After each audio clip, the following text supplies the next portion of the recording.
So with now further delay, I will ask Julian, please, to take the floor. Thank you.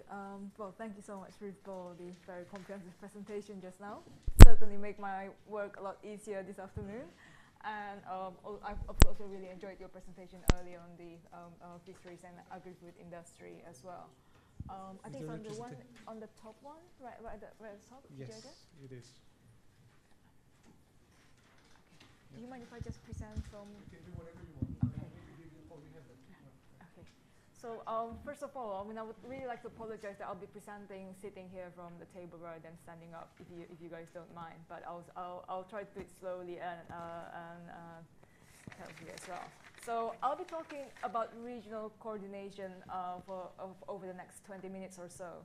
And I'm quite glad that this is actually the title that was given by the organizer, because hearing some of the stories or like the views that people have about the free trade agreement, whether this will be facilitating or not towards participation in global value chain, I think it will be more helpful to think about the ASEAN Economic Community beyond just a free trade agreement, but actually a more comprehensive framework towards regional coordination, and see what can actually be done at the regional level to facilitate member countries' participation in global value chain. So this is a short outline of the presentation. Over the past a day and a half, I think we've been discussing quite extensively about the definition of global value chains, the different typologies, the nuances between global value chain and global production network. Ruth's presentation also presented that very nice typology of with the global commodity chains and what will be the main dimension that we need to be looking into. And I guess before going into the discussion on ASEAN, one thing that I would like to highlight as well that I think I might have missed it out, but probably have not been highlighted as much in the past a day and a half, is the issue of upgrading, what exactly it means about upgrading within global value chain. Because you hear this a lot from many governments, that they don't want to just participate in global value chains, but they care a lot about climbing up. What climbing up actually means, sometimes it's not clearly defined. There's a lot of discussions about the smiley curve, wanting to flatten the smiley curve, or wanting to actually move along the smiley curve to the higher end. I guess within the global value chain framework, upgrading is always seen discussed closely with innovation. We have a very excellent presentation on innovation. I think it was earlier today, or was it yesterday? So a good presentation. But innovation enough is not sufficient for upgrading global value chain, because usually for upgrading, you actually need to innovate better than your competitors. That is when you can actually capture the margin that you get from undertaking upgrading activities. Now, upgrading itself has its own, there's a, if you like, conventional typology of upgrading that you might have seen in many of the global value chain literature. You starting off, usually people start off with what they call as a process upgrading. That means producing the same thing, but producing it in a more efficient way. You can do product upgrading. That means offering to your customers a higher value proposition in terms of products, or even a bundling of products and services, and trying to do that in an innovative way.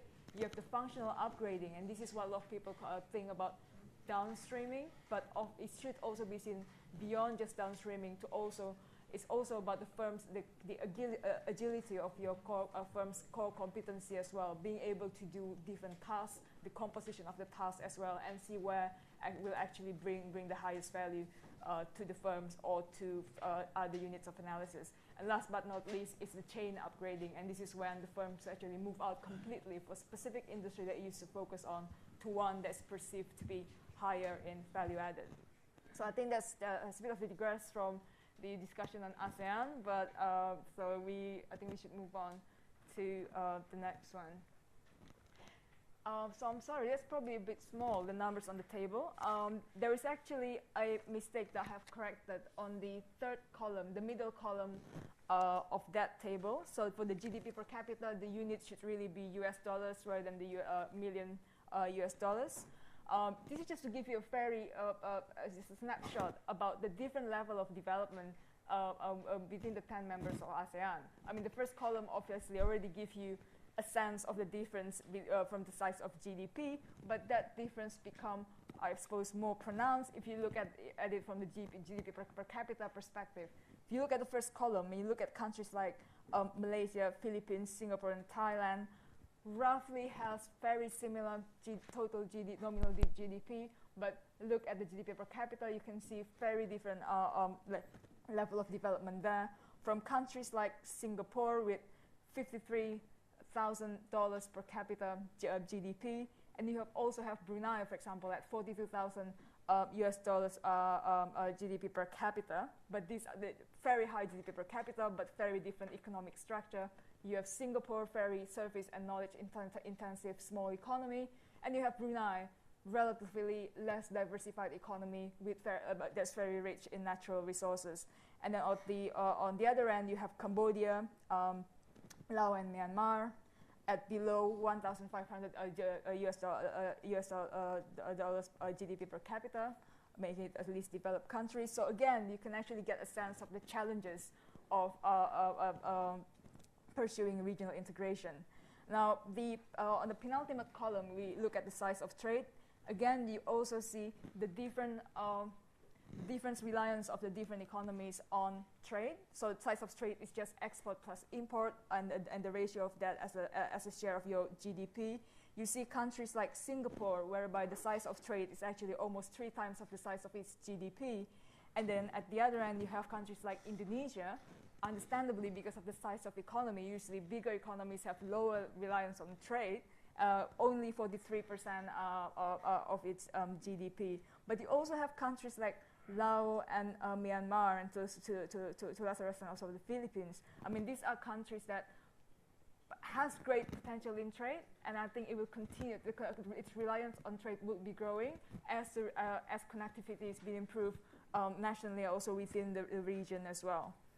Now, even with different level of reliance on trade of the ASEAN economies, if you look at the last column, you can see that even the importance of trade with ASEAN actually differs quite a bit for the different member countries. I mean, you look at Singapore, not only very high reliance on trade of the economy, but also very high percentage of that is accounted for by ASEAN, trade with ASEAN. And this really highlighted the role of Singapore as a regional hub within the ASEAN sub-region. On the other hand, then you also see countries like Cambodia, high reliance of trade at about 130% of GDP, but trade with ASEAN accounted only about 35–36% of total as a share of GDP. So it's about a third of total trade. You look at countries like Indonesia, so about a quarter of its total trade is with ASEAN. That's roughly about the average of the region. And you have countries like the Philippines, where I think the share of ASEAN trade in its total trade is actually relatively lower than the others. So again, you can see the difference level of importance of trade with ASEAN. Now, I'm going to spend a bit, so that's second table. I'm going to spend a bit more time on this table, because this is really the table that gives you a snapshot on the participation of different ASEAN economies in global value chains, and that's addressed the first main part of my presentation. So, first column is really just to give you a snapshot of the gross exports in US dollars millions. But if you look at the second column that says domestic value added as a percentage of gross export, that really shows how much of your export, because we all know the difficulty in measuring value added trade, that your gross export does not actually really capture the real value of your actual exports, because you might be using a lot of imported foreign value added within your export. So domestic value added as a share of gross export show you how much of what you're exporting actually comes from your domestic economy. Now, the variables domestic value added actually comprises of 3 components. It has the direct domestic value added component. So this is basically what your producers actually put in directly into the products that you're actually exporting. You have the indirect domestic value added component, and that's basically the other suppliers within your domestic economy that might be then used as input, as intermediate inputs into the products that you then export. So that's the indirect input. And the third component is the re-imported domestic value added. So for example, your country might be exporting certain goods or products in other countries, made into another goods or products that will then be re-imported to be used as inputs for your final export. So you have this total calculation. So all this data is actually from the OECD WTO Trade in Value Added database. So far it's pretty good, but I think it stops at 2009 for much of the variables. So hopefully further work will be done on this database, but so far this is probably the most accurate, comprehensive database based on the world input-output analysis. The third column actually really wants to highlight the importance of services in your global value chain participation. This is often the underrated, under-researched, and underappreciated component. So a lot of us think about global value chains participation in terms of trading goods, where services actually account to as much as half of your value-added trade. So again, over there you see very different level of importance of services for the different members of economy. Going back actually to the previous column on domestic value added, you see that for countries like Brunei or Indonesia, which are relatively rich in natural resources, you might notice that the share of domestic value added in gross export are actually quite high at over 80%. Now, on the one hand, one high domestic value added in gross export might be seen as a good thing, but on the other hand, it might actually reflect that you are exporting largely less processed products or raw materials. You don't actually use a lot of foreign value added to process your export. So most of your export actually basically what is being produced within your domestic economy. And then you see like for countries like Singapore, the domestic value added is only half of its total of value of gross exports.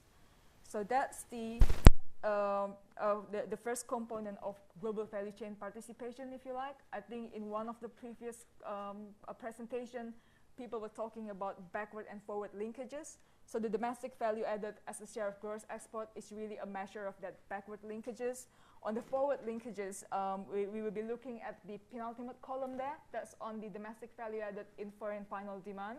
So this actually measures how much of your domestic value added is being used in final foreign demand directly and also indirectly. So country B might be importing some goods that contain or products that contain your domestic value added that will then be exported to be used by other countries, other third countries. So this is all being totaled and give you the numbers on the forward linkages in the penultimate column. The last column is, I think, quite an interesting one. I want to highlight that. And this is basically really highlighting the importance of thinking beyond just export, that imports having access to competitive, internationally competitive intermediate inputs are also really crucial for your global value chains participation.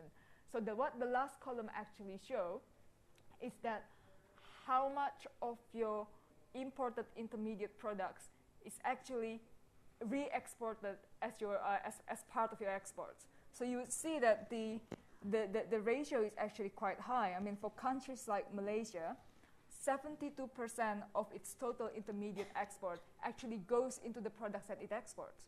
So having, if you like, an inward-looking policy, if we continue thinking that export is good and import is bad, in a way it might actually have a very adverse implications on the competitiveness of your export sectors as well. Because in the world of global value chain, it becomes harder to make that distinction between import and export. So this is really, the next slide is just, sorry, it's mostly tables, the first part of the presentation. This is just to give you the snapshots of who are the main trading partners for the ASEAN region. The top 10 export market on the left and the top 10 import origins on the right. And you see that intra-regional trade, both for the export and import, is represent about 22-25% of total trade. You would see that most of the ASEAN plus 6 countries are actually within the top 10.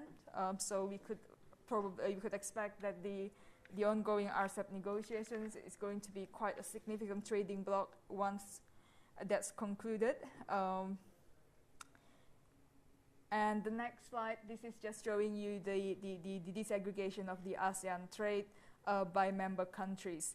Again, this is showing, just re-emphasizing the point that was made earlier, that for some trade with the ASEAN region has a much higher level of significance in some of the ASEAN member states than the others. But you know, as the region gets more increasingly connected, when you have better connectivity within the region, then you might actually expect the share of some of those to be increasing as well.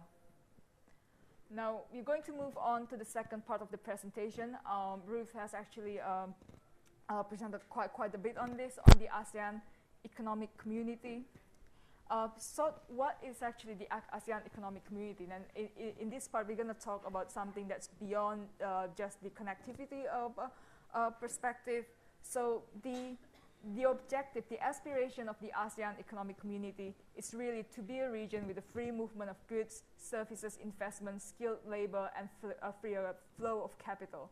And it seeks to do that through the 4 pillars. The first, a lot of the attention is actually focusing on the first pillar, and that's actually the aspiration for ASEAN to be a single market and production base.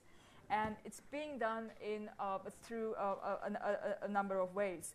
First of all, the common effective preferential tariff that's under the original ASEAN Free Trade Agreement has now been basically enhanced to be the ASEAN Trade and in Goods Agreement.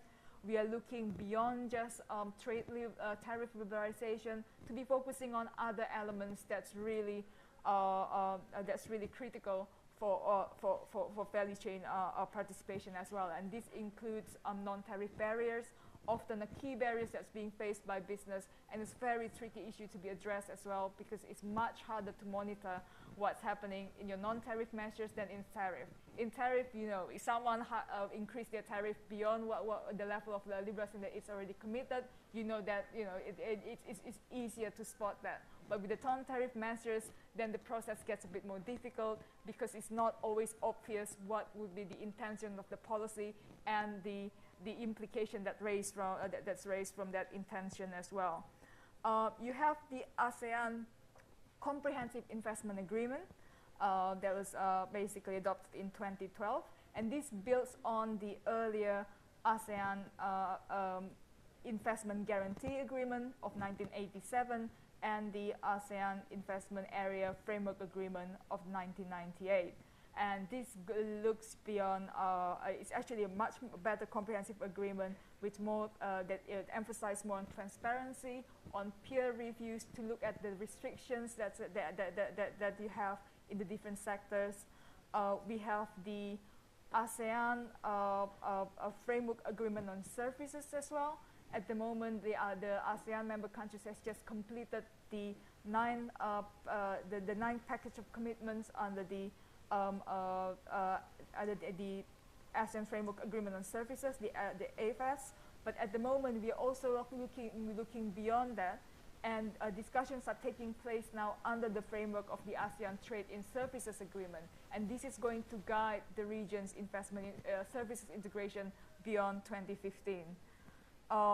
So again, I mean, Ruth already highlighted a lot on the trade facilitation component. Then we are looking into the issue of preferential utilization. This was raised quite a number of times over the past couple of days. I think we all know that often with the FTA, the problem is a low preferential utilization rate. A number of studies that I cited here reflected, for example, in the case of Philippines, I think the overall preferential utilization rate is only about 7% for all of its free trade agreement. And then you have about 16 to 17% in the case of Indonesia. And this is not just for ASEAN free trade agreement, but for all the trade agreements involved in. 24% for Malaysia, 31% for Vietnam. But the interesting case in the case of Vietnam is that it was also observed very high utilization rate for certain bilateral trade agreements. In the case of the for the different trade agreements, not bilateral, sorry, for the ASEAN trade agreements. Like, so Vietnam utilization of the ASEAN trade agreement with Korea was very high, at almost at over 90%. And Vietnam utilization rate of the Japan-ASEAN trade agreement is also quite high at 81.2%. But its utilization rate of the China-ASEAN free trade agreement was actually quite low at 28%, and the utilization rate of the ASEAN FTA was even lower at 20%. Now, this is something that's really interesting. I think further research would need to be done to be done on this. But it could well be that in the case of the ASEAN-Korea and the ASEAN-Japan free trade agreement, there might be very specific products there that's really relevant in the case of Vietnam that allows it to much better utilize the trade agreement. In the case of Thailand, you see that they are utilizing both the utilization rate of the ASEAN agreement with other trading partners. For example, in the case of the ASEAN, Australia, and New Zealand free trade agreement, is much lower than its utilization rate of the bilateral trade agreement that it has with Australia. So the rate was about 60% utilization rate of its bilateral agreement with Australia, but only about 2.8% of the one with ASEAN. Perhaps they have just better concessions, better preferential margin in the bilateral agreements. The same thing with the agreement with New Zealand. For the bilateral agreement, the rate is about 17.7%, only 2.28% in the case of ASEAN, Australia, New Zealand FTA. So ASEAN, under the AEC, we are also looking at how to improve the preferential utilization rate. On the one hand is the move towards continuous simplification of the rules of origin. At the moment, under the ATIGA, the rules of origin is either regional value content of 40% or the change in tariff classification. That means if once you shift your product at the 4-digit level, you are entitled to call that project as originating into from your own countries. But it's also looking at the operationalization side of the certification of origin as well. At the moment, we are on the second stage of the pilot project for the self-declaration for your rules of origin. So this is going to be to make things a lot simpler for the business, and we are hoping to do full implementation of this by 2015 in the lead up to the AEC. The other thing that we are looking at is under the AEC, we are actually focusing on the 12 priority sectors. 9 of these are pretty much goods focused. So you have the wood-based products, you have the fisheries, agri-foods, rubber-based products, you have electronics, ICT goods, but there are also some services sectors there as well, like healthcare, tourism, air transport. So these are the priority sectors, and a lot of the effort of the group now is focusing in those areas. The second pillar of the ASEAN economic community is to become a highly competitive economic region. So in this area, there are different work programs covering the area for competition policy, for example.